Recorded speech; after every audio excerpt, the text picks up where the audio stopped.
एक स्त्री की दर्द भरी कहानी। आखिर ये स्त्री किसको मिलनी चाहिए। नमस्कार दोस्तों, हमारे YouTube चैनल योगीपति में आपका हार्दिक स्वागत है। ये कहानी जो मैं आज आपको सुनाने जा रहा हूँ, ये बहुत ही सस्पेंसिव और बहुत ही दर्द भरी कहानी है। इस कहानी को बहुत ही ध्यान से सुनना, तभी आप बता पाएंगे, क्योंकि ये कहानी सुनकर मैं भी आज तक खुद परेशान हूँ कि आखिर ये स्त्री किसको मिलनी चाहिए। अगर आपकी समझ में आ जाए तो प्लीज कमेंट करके जरूर बताएं। और इससे पहले आप कहानी सुनकर खुद चक्कर में पड़ जाएं, इससे पहले अगर आप हमारे चैनल पर नए हैं तो हमारे चैनल को लाइक एंड सब्सक्राइब करके बेल आइकन जरूर प्रेस करें। तो आइए कहानी शुरू करते हैं। मदनपुर नाम की एक नगरी थी। उसमें राम सिंह नाम का राजा राज करता था। उसके यहाँ दीनानाथ नाम का दीवान था। एक दिन दीवान ने कहा, महाराज, एक मंदिर बनवाकर देवी को बिठाकर पूजा की जाए तो बड़ा पुण्य मिलेगा।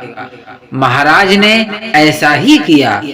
एक दिन माँ देवी ने प्रसन्न होकर उससे वरदान मांगने को कहा। राजा के कोई संतान नहीं थी। उसने माँ देवी से पुत्र मांगा। माँ देवी बोली, अच्छी बात है, तेरे बड़ा प्रतापी पुत्र होगा। कुछ दिन बाद राजा के एक लड़का हुआ। सारे नगर में बड़ी खुशी मनाई गई। एक दिन एक ब्राह्मण का लड़का अपने मित्र के साथ उस नगर में आया। उसकी निगाह देवी के मंदिर में पड़ी। उसने देवी को प्रणाम करने का इरादा किया।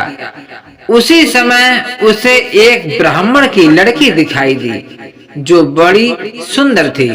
उसे देखकर वह इतना पागल हो गया कि उसने मंदिर में जाकर देवी से प्रार्थना की कि हे देवी, ये लड़की मुझे मिल जाए। अगर मिल गई तो मैं अपना सिर तुझ पर चढ़ा दूंगा। इसके बाद वह हर घड़ी बेचैन रहने लगा। उसके मित्र ने उसके पिता से सारा हाल कहा। अपने बेटे की ये हालत देखकर वह लड़की के पिता के पास गया और उसके अनुरोध करने पर दोनों का विवाह हो गया। विवाह के कुछ दिन बाद लड़की के पिता के यहाँ उत्सव हुआ। इसमें शामिल होने के लिए न्योता आया। मित्र को साथ लेकर दोनों चले। रास्ते में उसी देवी का मंदिर पड़ा तो लड़के को अपना वादा याद आ गया। उसने मित्र और स्त्री को थोड़ी देर रुकने को कहा और स्वयं जाकर देवी को प्रणाम करके इतने जोर से तलवार मारी कि उसका सिर धड़ से अलग हो गया। देर हो जाने पर जब उसका मित्र मंदिर के अंदर गया तो देखता क्या है कि उसके मित्र का सिर धड़ से अलग पड़ा है।